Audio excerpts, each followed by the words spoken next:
Joining us now are two of the law enforcement officers assaulted by the mob who stormed the Capitol on January 6th. Former D.C. Metropolitan Police Officer Michael Fanone and former Capitol Police Officer Harry Dunn.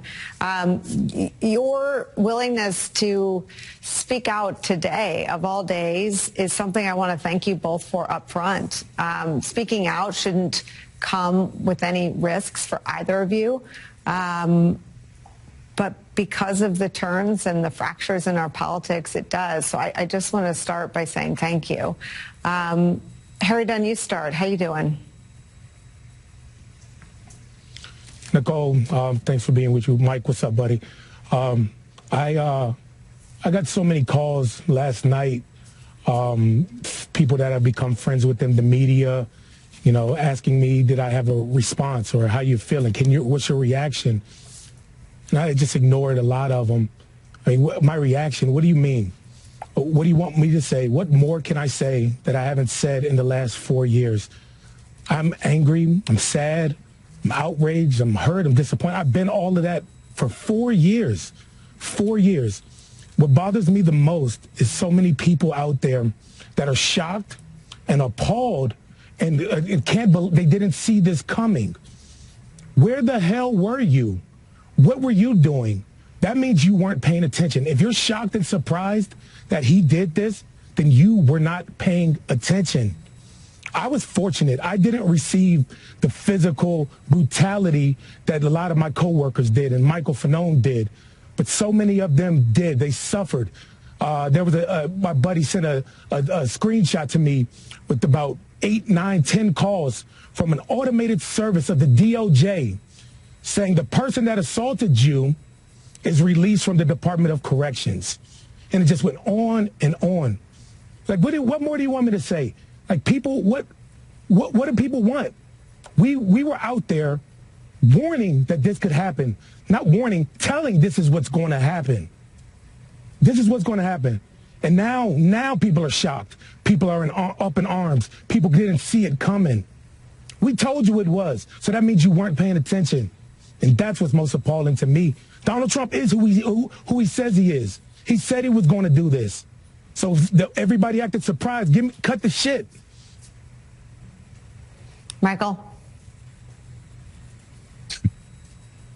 I share Harry's outrage. But again, I'm not shocked and I'm not surprised. You know, Donald Trump announced his candidacy for office from Waco, Texas. And for those of you who don't know or don't remember, that was the scene of a violent confrontation between members of the American fringe and extremist movements and law enforcement officers. And several law enforcement officers lost their lives.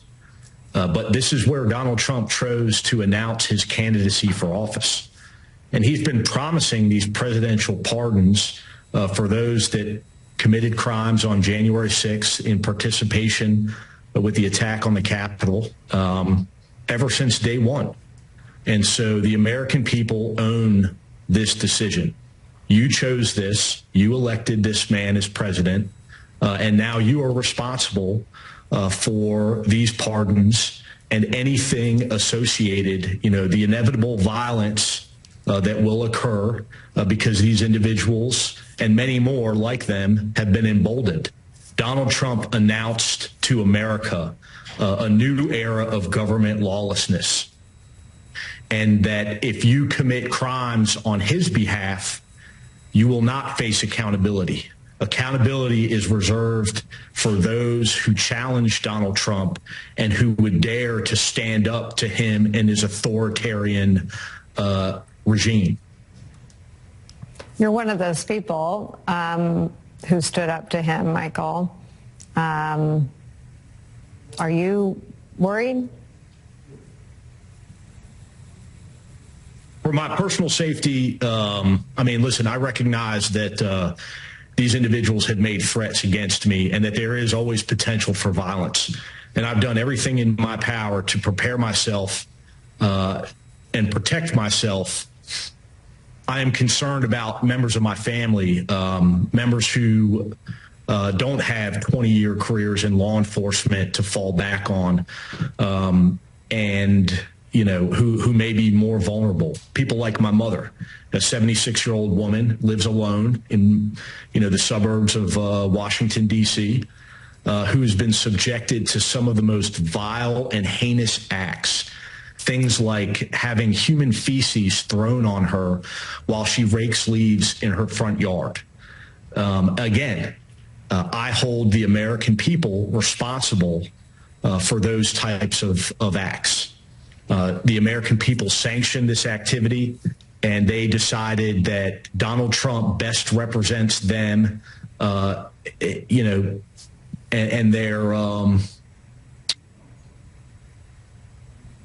and themselves.